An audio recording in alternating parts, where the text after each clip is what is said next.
First of all, this webinar will be about 40 minutes long-ish. And at the end, we will do a Q&A. So if you think of questions along the way, go ahead and type those into the box that you see in the GoToWebinar window, and we'll be more than happy to answer as many of those as we can at the end of the webinar. The number one question we get asked, and if you've been to any of our webinars in the past, you'll already know this question, but the question is this being recorded? And the answer is yes, it is. We will have this available for you after the webinar is over. So we will include a link in the follow-up email that will take you to the recorded webinars, and you'll be able to see it again if there's something you want to go over. So with that, I will hand this over to Amber, who will be doing a lot of the presentation today, and we will get started. All right, thanks, Jill. Hi, everybody. Hope you're enjoying this Thursday. We're going to be talking about Copywriting 101 and giving you some tips for effective copywriting. Jill and I are members of the marketing team here at Vertical Response, and we do a lot of writing, specifically for email and marketing copy. So just wanted to share some of our learnings with you so that you can also write effective marketing copy for your business. So here we have the agenda, and I'm just going to quickly cover what we will be talking about in the next 40 minutes or so. So we will talk about how to get started with your copywriting. The idea of features versus benefits, this seems very easy, but is much more complicated in practice, but we'll break it down for you to make it easier. The human element, we'll go over that we are people writing to people. We'll talk about some structure and style guidelines. Then we're going to go over writing specifically for email, social media, and blogs. These are some of the biggest writing platforms that we use and probably that you use for your business as well. We're going to go over repurposing content so that you don't have to recreate the wheel every time. Checking it twice, just some proofreading housekeeping items. And then we'll give you a lot of helpful resources that we use as well. So to dive right in, we're going to go over getting started, and these are 4 key questions that you can ask yourself before you begin to write that will really help you focus your writing and focus your content.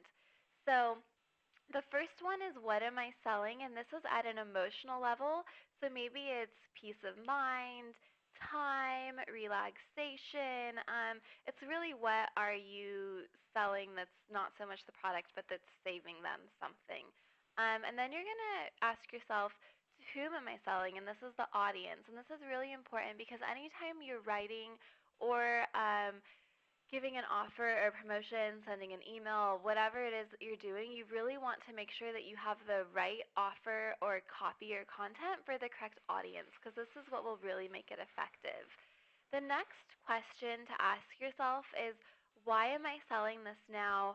Why am I writing about this now? Will it make sense to the customer? So you want to make sure that it's the right time for the offer or the touch point.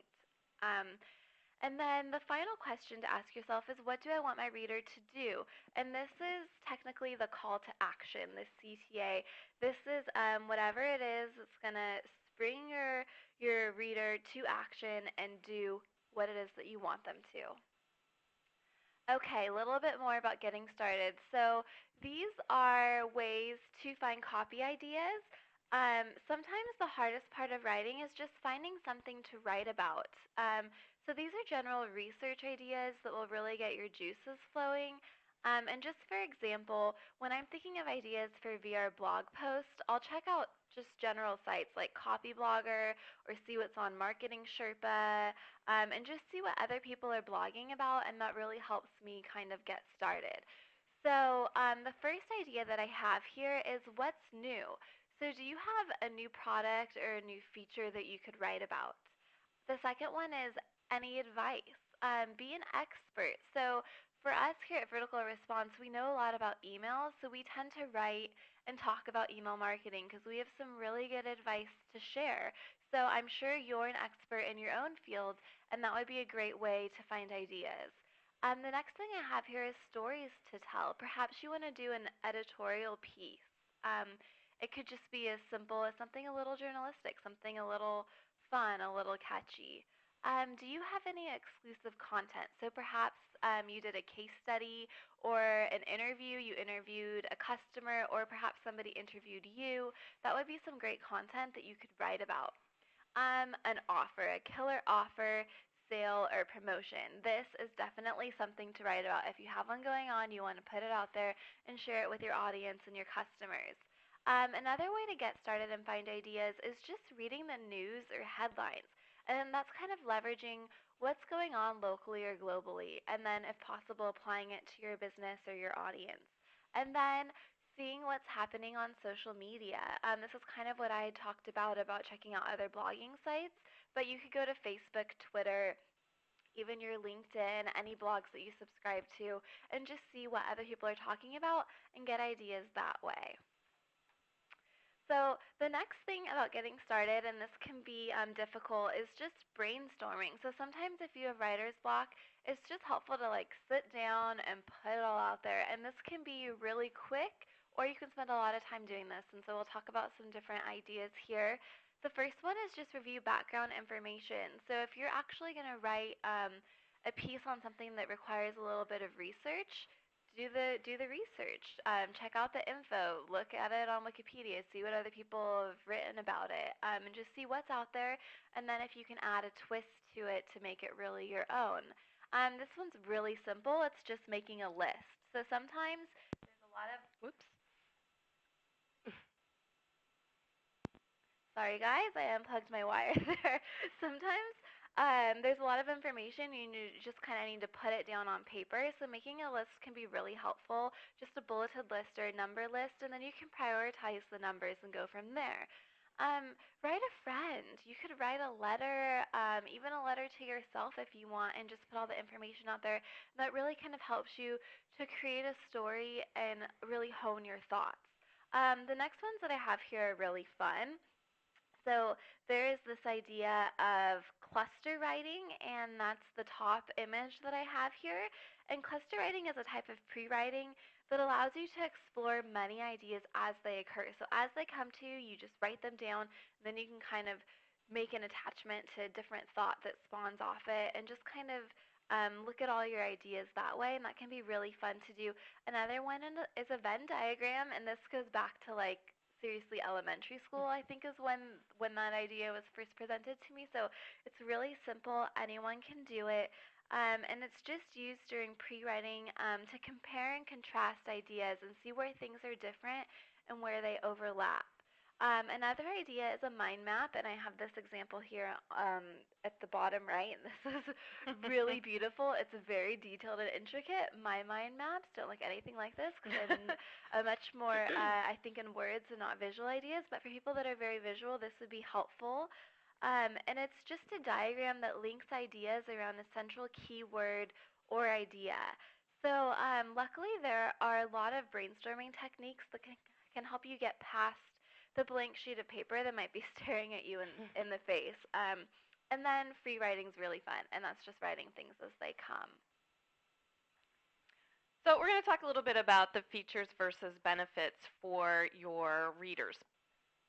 So you want to keep in mind that your customer is always going to be asking, what's in it for me? So this is how you need to go through and present your information, how it's going to be beneficial to your readers, to your recipients. So features are what a product has, or a service, what a service is offering. Benefits are what it's providing for your customers. So this is the what's in it for me part. So it's just the way you're presenting this information to your recipients. So made of steel, that's a feature. You never have to replace it because it's very strong. That's a benefit. It's the same thing, but how you're phrasing it is what's going to be more beneficial to your recipients. Home delivery versus save time and money, that's a benefit. And then you want to keep in mind also that you're writing to people. Your customers are humans, so it's important to remember that you're writing for them and they're not buying machines. So this is some ideas here to help keep that in your mind while you're writing so that you can appeal to your audience on an emotional level. So think Aida, like the opera. Like the opera. Grab their attention, hold their interest with the information that you're going to be providing for them, whether in your email or in your blog. Invoke Desire. So this is where you're going to talk about the benefits instead of just the features, the benefits that they're going to get. And you can give real examples here. So offer a solution to an issue that they might be having or a problem that they have. And then cause action. Again, this is the CTA, the call to action. So this is where you're going to make your reader do whatever it is that you want them to do. Okay, so we talked about ways to get started and think about your audience.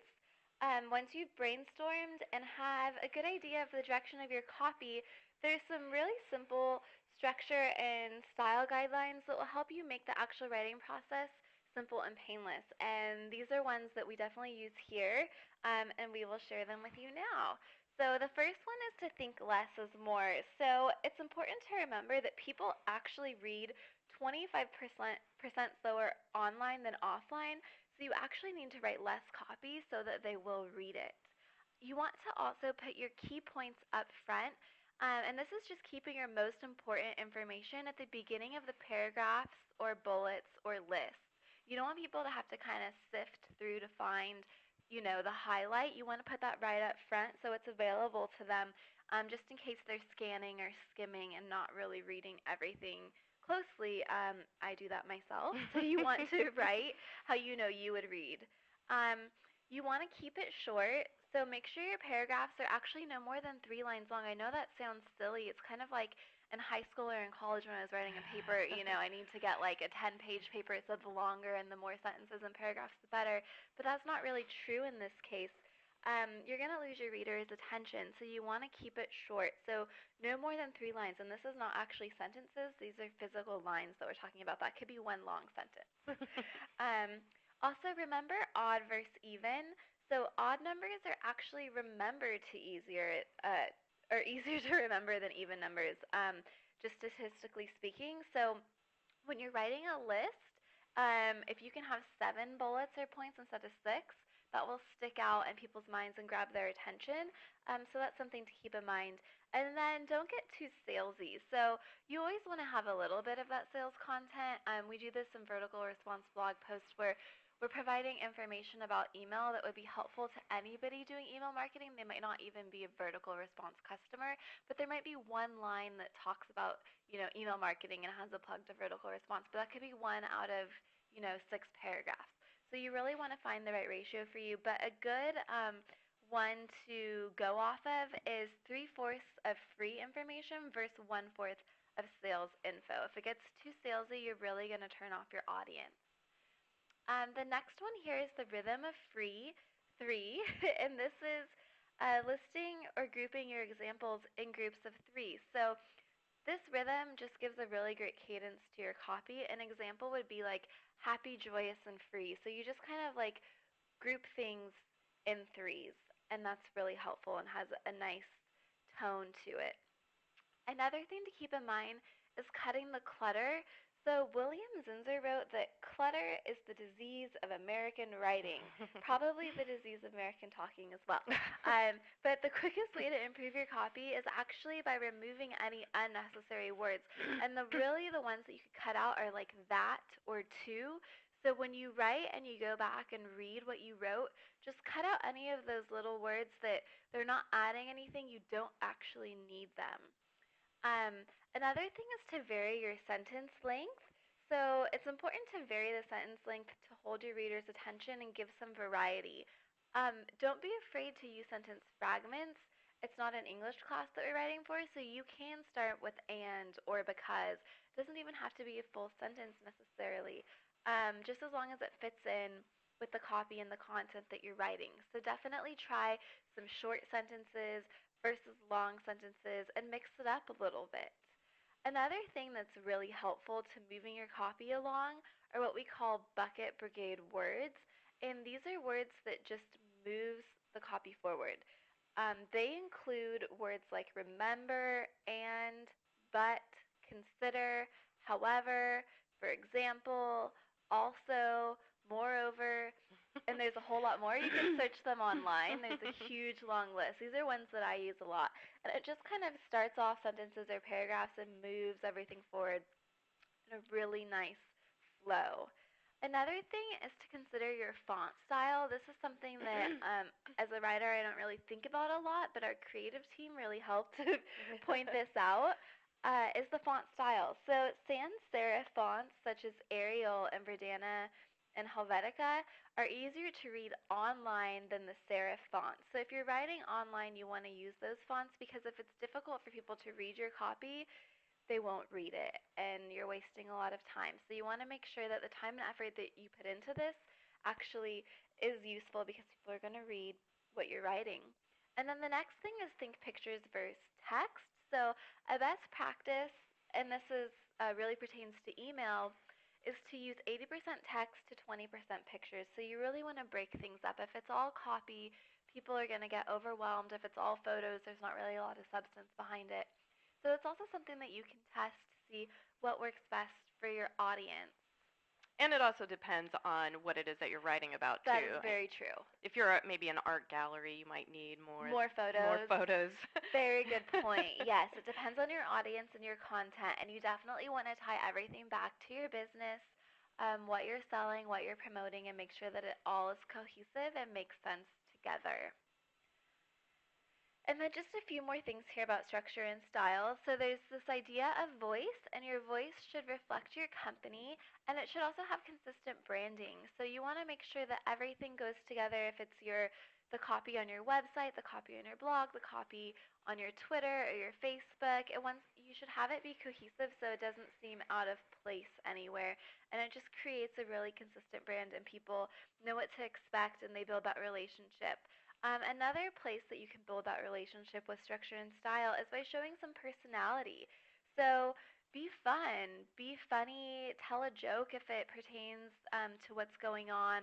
Another thing to make it personal is be vulnerable if it's appropriate. So figure out what is the content that you're talking about, portray it in the right voice, and add some personality to it. You also want to think about your audience, and Jill talked about this, but are you writing for a certain industry, a certain business, a certain consumer? And make sure that the voice and the style really reflects that so that they'll relate to it.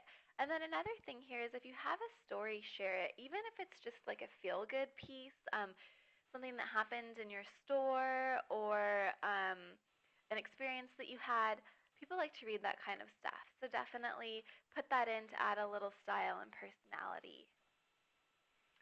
So now we're going to move into some more specifics. As we mentioned earlier, writing for email, writing for social media, writing for blogs, some of the things that you're probably doing right now. So first of all, we're going to start with writing for email. We are an email marketing company, so we do talk about this quite a bit. But when you're writing your email, there's some things to keep in mind. And first off, when you're looking at the email in the inbox, a couple things to keep in mind is the from label. This is how your recipients are going to know who is sending the email. So generally speaking, that should be your company name. That's what we normally would recommend is your company name.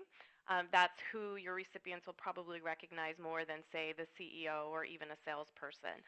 When you use our system, Vertical Response will automatically pull in your company name from your profile section, so you don't need to even worry about that. You can change it, but we would recommend that you not. And then the second thing that your recipients are going to see once they know who's sending the email is the subject line. The subject line is probably one of the most important things that you're going to write in your email because this is what gets your recipients to open it in the first place. So you're going to want to spend a little bit of time deciding what you want your subject line to say, what interesting things you're going to put in there, your offer, whatever it is.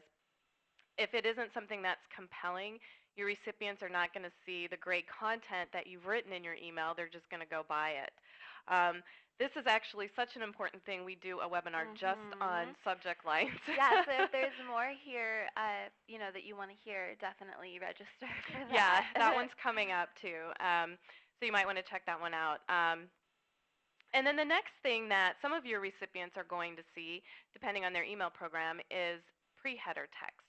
So this is something that they can see in addition to the subject line. And if you look at the picture here, on the left is the from label, in the middle is the subject line, and then on the right is the pre-header text. The pre-header text is the first line of text in the email. We generally use it in our own emails at the very top before our logo and before the content starts. And this is a great way to help get your recipients to want to see what's going on in your email. Also, if any of your recipients are looking at this from an iPhone, the pre-header text also becomes really important because that really shows up a lot. You also want to make sure that when you're creating your email that you put the most important information at the top of the email, so above the fold as it's called, and then it will be seen in the preview pane.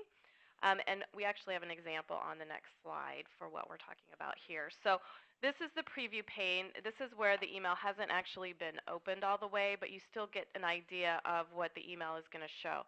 So you want to make sure that you're putting the important information up at the top to make it more compelling for your recipients to continue to read what you're putting in the email. But if you have a specific offer, a specific article that you want people to read, you want that to be at the top because that's where they're going to be looking the most. So a little bit more on writing for email. These are some screenshots of some stuff on an email that's been fully opened. You want to keep in mind what your recipients are going to see. Call to action buttons are always very useful. Again, this is something that we talk about quite a bit, but once you have your recipient's attention and you want them to do something, make it easy for them to do it. So you want to include links, but we found in some testing that we've done that buttons are very compelling for people to click on. They want to click on a button, so you might want to include a call to action button in your email. At least include links so that your recipients can go to your website and do what it is you want them to do. Make a purchase, sign up for your event, make a donation, whatever it is that you're trying to get them to do with your call to action, you can do that. If you are using a table of contents, you can have a side column where you can include additional information. You can have a table of contents to give them more information on what's going on in your email, and again, to compel them to go further into your email. And then, as I said, subject lines are very, very important. So here is some more information on writing them. You want to make sure that they're relatively short because email programs have a limitation to how much they're going to show in the subject line. And it depends on the email client. It's 30 to 50 characters, not just letters, but characters, which would include spaces and any punctuation that you're putting in there. You want to also make sure that the important information is at the beginning of your subject line so that if your subject line is getting truncated, then your recipients will be able to see the important piece of information in the subject line. Again, because of the length of your subject line, you don't want to repeat your from label. You already have your company name in your from label. Don't repeat it in the subject line. You're wasting valuable space. Make sure when you're testing your email that your subject line doesn't get truncated at an important word like the % off that they're going to get or a specific date that an event is happening. So test that out before you launch your email. You want to also test often, and this is, again, something we talk about quite a bit. Your recipients are your own recipients, and they're going to react to things differently than other people's recipients will. So there's no surefire formula for subject lines or for really anything in your email. That's something that you're going to want to test. Like I said with the call to action buttons, we find our readers really respond to the buttons, but maybe yours don't. So that's something to test. In your subject line, offer a benefit. Again, 50% off now. If they can shop online, there's no lines if it's a holiday season. Show them what the benefit is to reading your email or using your product or service. Again, mention whatever offers or incentives that you have. And sometimes you might want to create a sense of urgency. Put a time limit on it. There's a lot of, like one-day only sales going on right now. Flash sales, today only. Yes. Yeah, I get those a lot in my inbox. And I respond to them. I do too. What did I miss? Holy cow, I got to shop now. Also, make sure that anything that you're putting in your subject line, you keep the promise of in your email. And this relates to the CAN spam law. So that says that that your subject line has to pertain to the content of your email. So make sure that you're not trying to mislead people with what you're saying in your subject line. Make sure it's clear what it is and that has something to do with the content in your email. Okay, so now we're going to move on to social media a little bit and writing for Twitter. So we recently had a user seminar, and we have a few more coming up: Boston, New York, Chicago, Denver, but we have one here in San Francisco. And we found out that a lot of our customers are having a hard time finding time to do Twitter and Facebook and the social media, as well as run their business and do email marketing. So here we're going to kind of break it down and just show you how easy it is and how you can kind of use your content across all those different platforms to just make it much easier for you. It can seem really intimidating, but you have 140 characters to do Twitter. It's really short and simple. So, like I said, there's only 140 characters. What can be difficult with that on Twitter is that you have to fit everything into this small amount. Sometimes it's a lot easier to have a lot of space and say everything you want to say, and it's more difficult to tailor it and target it and just be really concise. But it can be done, and it's really not that hard. So the first thing to keep in mind when you're writing for Twitter and just doing these little tweets is that you want to leave room for people to retweet. So if you use all of the space and people try to retweet, maybe it won't even fit the RT for the retweet in the front, and you'll go into a negative. Or they want to add a hashtag, and if you're not sure, a hashtag is what groups things together in Twitter. So if people are following a certain hashtag, for example, we have one here for this webinar. It's VR webinar. So anybody that's following that will see all the different tweets about this webinar that have that hashtag at the end. So just kind of like groups everything together so you can see it in one place. Another thing to do if you're using Twitter, and this is free and easy, is shorten your URL. So if you have a really long URL, I mean, here at vertical response is a pretty long word. It really is. So we need to shorten all of our URLs, or else, I mean, they're longer than 140 characters themselves sometimes. So you can do bit.ly or owly, and you can just find those online. And you just plug in your URL. It'll shorten it. You copy it, and then you plug it in. And it's seriously, it's so short.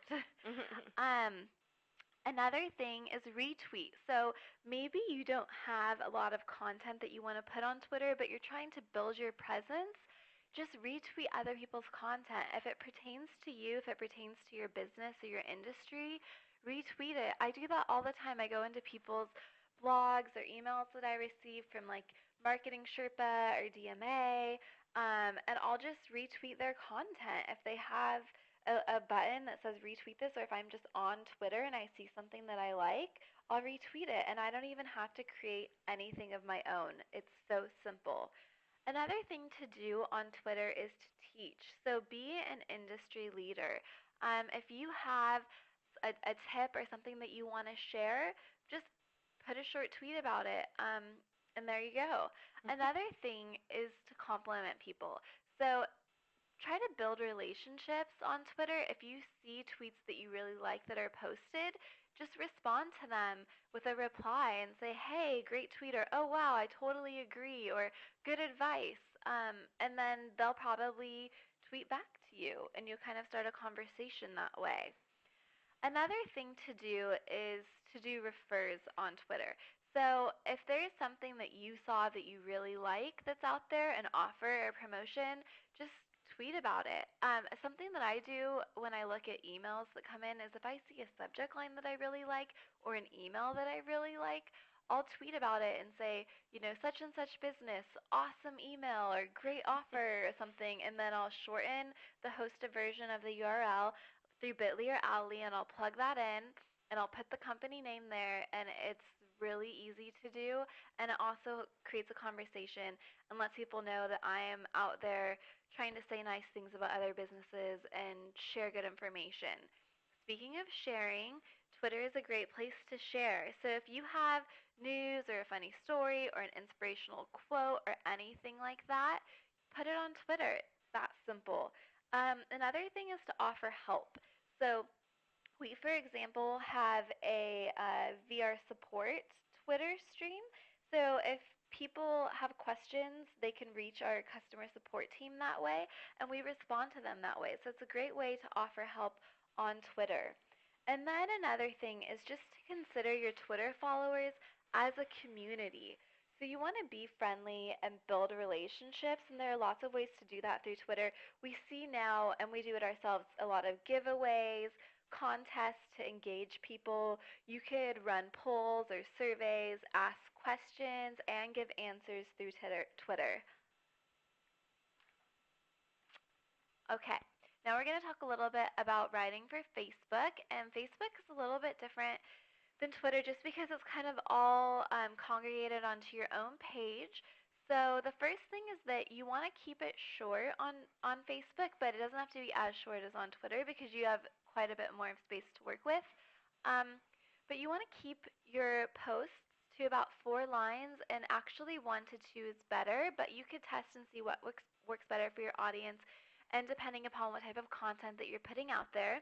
You want to phrase things so that it's likable, so that if people don't want to respond, they could just like something. It's that simple. Another thing is to include links, and you can do a lot with Facebook. You can have photos, you can have videos, link to your YouTube or something like that. Anything that your fans might want to share, they could also post that information on there. So it can be a really big community and forum space. And you also want to develop a personal style on Facebook. So it's a great way to connect and share.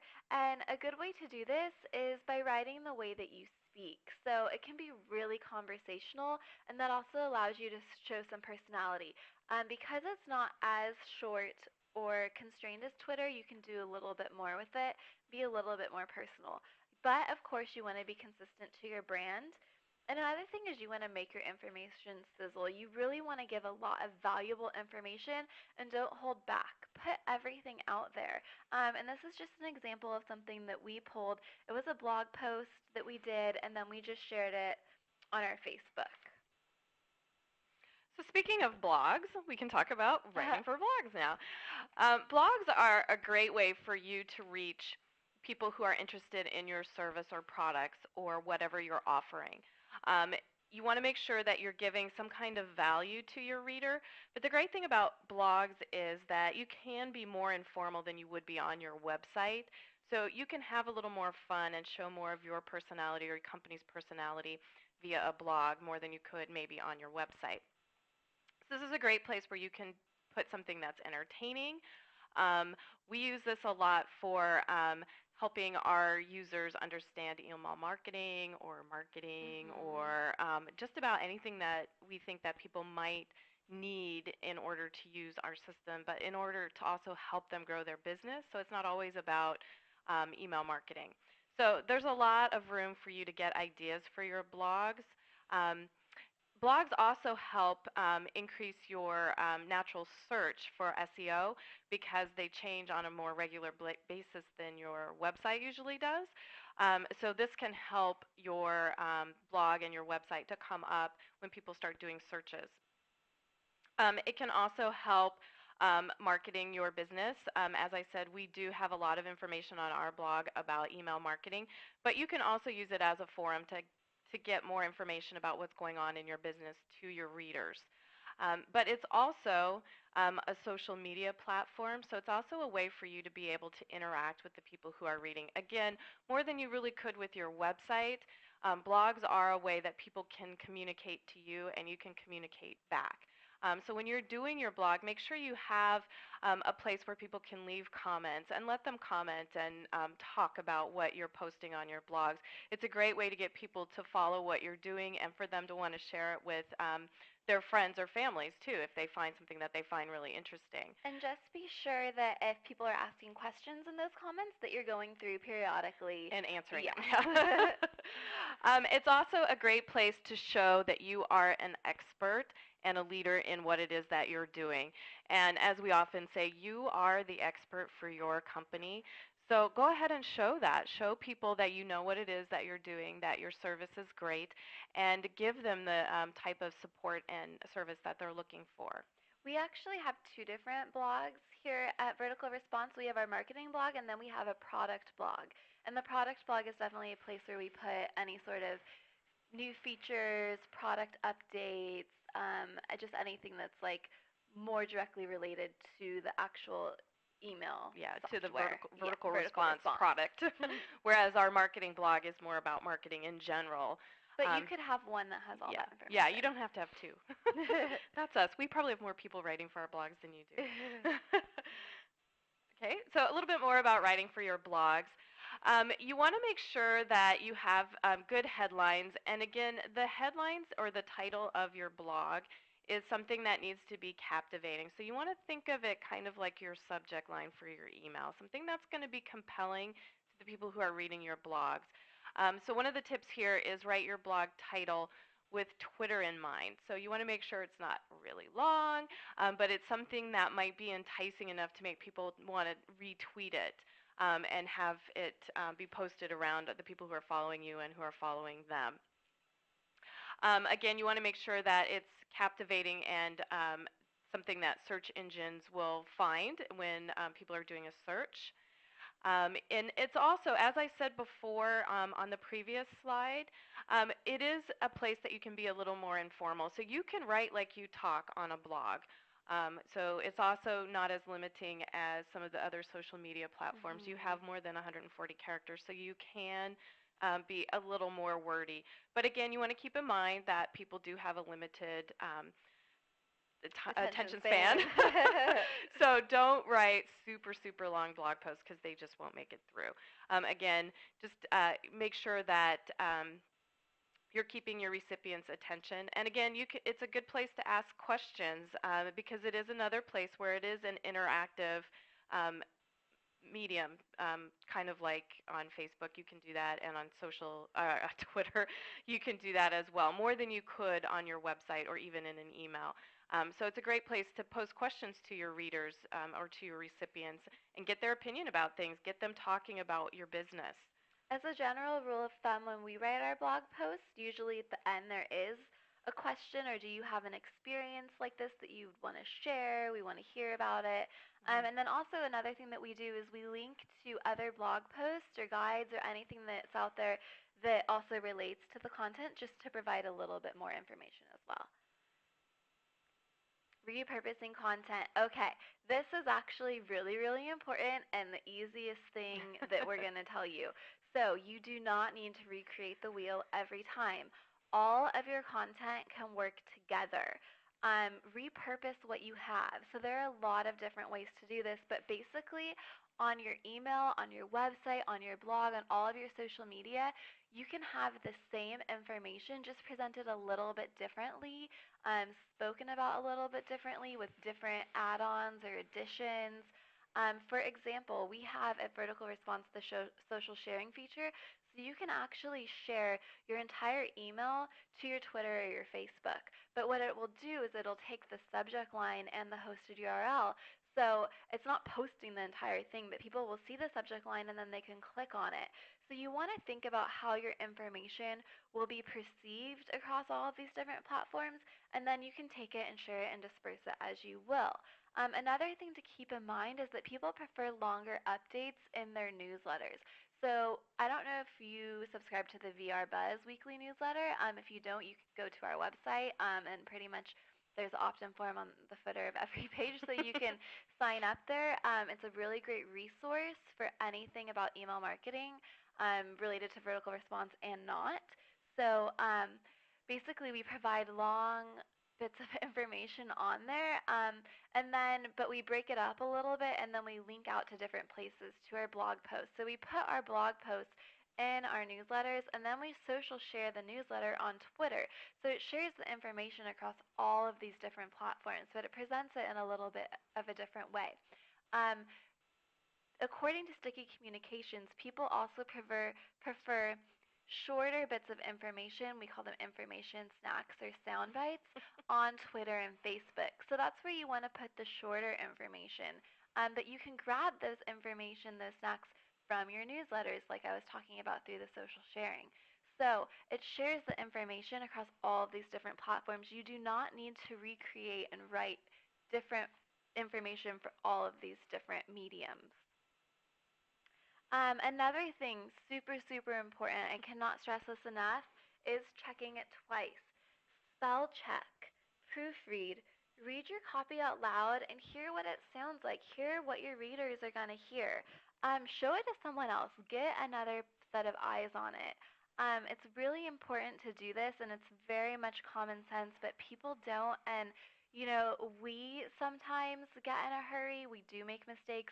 Everybody's human, it happens, but that's why it's really helpful to maybe take a step back, look at it again tomorrow, have someone else look at it, and they'll catch things that you may have missed. I find sometimes I get so close to what I'm writing that I don't even notice a really common spelling error.